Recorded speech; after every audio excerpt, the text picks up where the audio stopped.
August 30th, 1997. Ritz Hotel, Paris. 11:47 p.m. Princess Diana sat alone in her suite, staring at the phone for what felt like hours.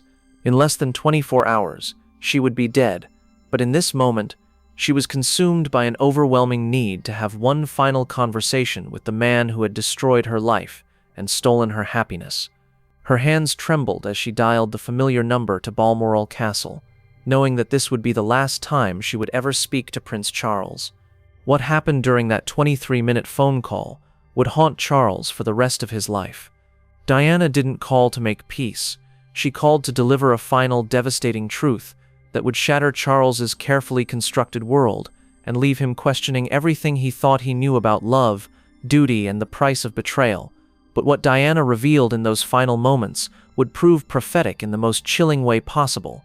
The last night in Paris, August 30th, 1997, 11:30 p.m., the moment of truth. Diana had spent the evening with Dodi Al-Fayed, but despite the romantic setting and his obvious devotion, she felt an overwhelming sadness. Tomorrow they would return to London, and Diana would have to face the reality of her future, a future that still felt uncertain and incomplete. As she sat in her hotel suite, Diana realized that despite everything Charles had done to her, despite the years of betrayal and cruelty, she still needed closure, not reconciliation, closure. She needed to tell Charles exactly what he had cost her, what he had taken from her, and most importantly, what he would never understand about love. Diana picked up the phone and dialed Balmoral Castle.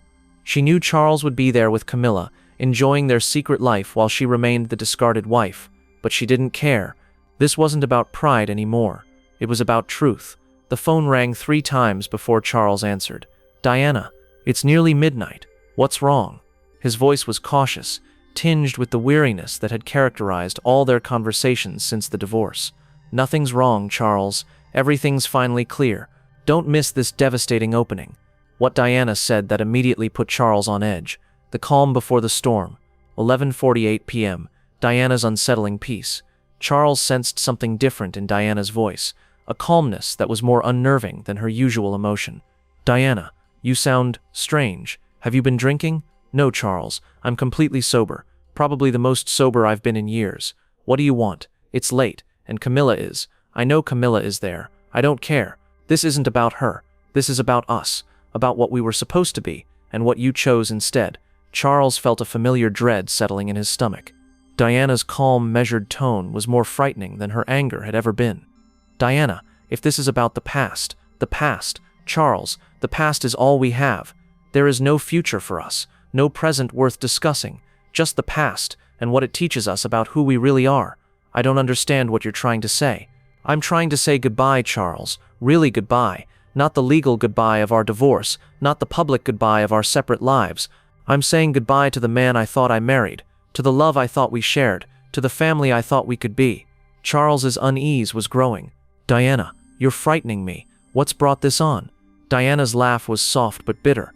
"What's brought this on is clarity. For the first time in 16 years, I can see our entire relationship clearly, and I need to tell you what I see.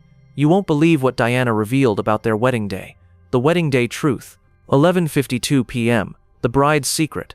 Charles, do you remember our wedding day? Of course I remember. It was beautiful.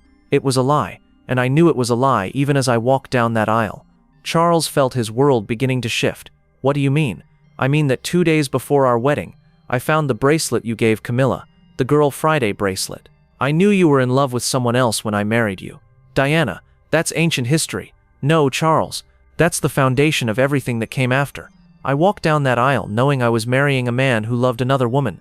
Do you know what that did to me?" Charles was silent. "I was 19 years old, Charles. 19. I should have been marrying my soulmate, the love of my life, the man who couldn't live without me. Instead, I was marrying a man who was settling for me because he couldn't have who he really wanted." Diana's voice remained steady, but Charles could hear the years of pain beneath her words. "But here's what you never understood, Charles. I married you anyway because I thought love could grow. I thought if I loved you enough, completely enough, selflessly enough, you would eventually love me back. I did love you." "No, Charles, you didn't. You loved the idea of me. You loved what I represented, youth, fertility, public appeal, but you never loved me." The truth hung in the air between them, like a verdict. But Diana's most devastating revelation was yet to come. The children's truth. 11:58 p.m. What Charles never knew. Charles, I need to tell you about William and Harry. Charles's voice became defensive. What about them? About what it was like raising them, while knowing their father didn't love their mother. That's not fair, Diana. I love the boys. You love the boys, but you destroyed their family. Do you know what William asked me when he was 8 years old? Charles was silent. He asked me why Daddy doesn't kiss Mummy the way Prince Eric kisses Ariel in The Little Mermaid. An 8-year-old boy noticed that his parents didn't have love in their marriage. Diana's voice cracked slightly for the first time. I had to explain to my 8-year-old son that sometimes adults love each other differently. I had to lie to my own child to protect him from the truth that his father was having an affair. Diana and Harry. Sweet little Harry who just wanted his parents to be happy. Do you know what he told me last year? He said he wishes he could find a way to make Daddy love Mummy the way Daddy loves his horse. Charles felt tears stinging his eyes. The children don't understand. The children understand everything, Charles. They understand that their mother cried herself to sleep most nights. They understand that their father was never really present, even when he was physically there. They understand that their family was broken from the beginning. Diana's composure finally broke. Do you know what's going to happen to them now, Charles? They're going to grow up questioning whether love is real. They're going to wonder if they're capable of the kind of love they never saw between their parents. But Diana had saved her most prophetic words for last, the prophecy. 12:07 a.m., Diana's final warning. Charles, I need to tell you something, and I need you to listen carefully. I'm listening. I don't think I'm going to live much longer. Charles's blood ran cold. Diana, what are you talking about? I can feel it, Charles. The weight of everything. The surveillance. The threats. The constant fear. I don't think they're going to let me build a new life. Who's they? Diana, you're scaring me. The same people who wanted me gone from the beginning. The same people who never accepted that I might have my own voice, my own power, my own truth to tell. Diana's voice became urgent. If something happens to me, Charles, I need you to promise me something. Nothing's going to happen to you. Promise me you'll tell William and Harry the truth about us. Not the fairy tale version, not the sanitized royal version. The truth. What truth? That I loved them more than life itself. That I loved you completely even though you couldn't love me back. That our marriage failed not because I was difficult or dramatic or unstable, but because you chose someone else. Charles was crying now. Diana, please don't talk like this. Promise me, Charles. Promise me you'll tell them that their mother tried everything to save our family, that I fought for our marriage until I had nothing left to fight with. I promise. And promise me one more thing. Anything. Promise me you'll remember this conversation. Because if something happens to me, I want you to know that I saw it coming. I want you to know that I used my last night to tell you the truth about what we could have been. You won't believe Charles's final words to Diana. The last goodbye. 12:15 a.m. Words that haunt forever. Diana, Charles said through his tears. I need to tell you something too. What? I did love you. Maybe not the way you needed to be loved. Maybe not enough to give up Camilla. But I did love you. And I'm sorry I never told you that when it mattered. Diana was quiet for a long moment. Thank you for saying that, Charles. But we both know it's too late. It doesn't have to be too late. When you come back to London. Charles, stop. We both know this is goodbye. Real goodbye. Diana. Charles, I want you to know that despite everything, despite all the pain and betrayal and heartbreak, I don't regret loving you. I regret that you couldn't love me back, but I don't regret loving you. Charles was sobbing openly now. Diana, I'm so sorry. For everything. For Camilla. For not protecting you. For not being the husband you deserved. I know you are. And I forgive you, Charles. Not for you, but for me. Because I refuse to die carrying hatred in my heart. Don't say die. Please don't say that. Charles, if this is our last conversation, I want it to end with truth. The truth is that we could have been extraordinary together. We could have been a love story for the ages. We could have been parents who showed our children what real love looks like. We still can. No, Charles. We can't. But maybe you can learn from our failure. Maybe you can love Camilla the way you should have loved me. Maybe you can be honest with her in a way you never were with me. Charles couldn't speak through his tears. Goodbye, Charles. Take care of our boys. Love them enough for both of us. The line went dead. The aftermath. August 31st, 1997. 12:18 a.m. The silence that followed. Charles sat in his study at Balmoral, still holding the phone, tears streaming down his face. Camilla found him there an hour later, still sitting in the same position. He never told Camilla about the phone call. He never told anyone about Diana's final words to him, her forgiveness, her prophecy. But Diana's words haunted him. When she died less than 24 hours later, Charles knew that their final conversation had been her goodbye, not just to him, but to life itself. The prediction fulfilled. August 31st, 1997, 12:25 a.m. Paris, the final hours.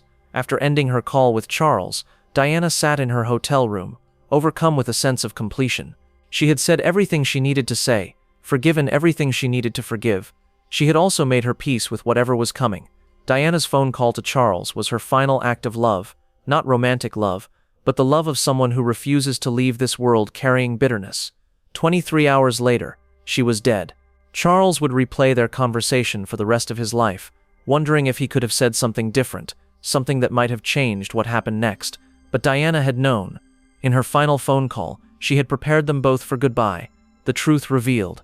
Diana's final phone call to Charles wasn't about reconciliation or romance.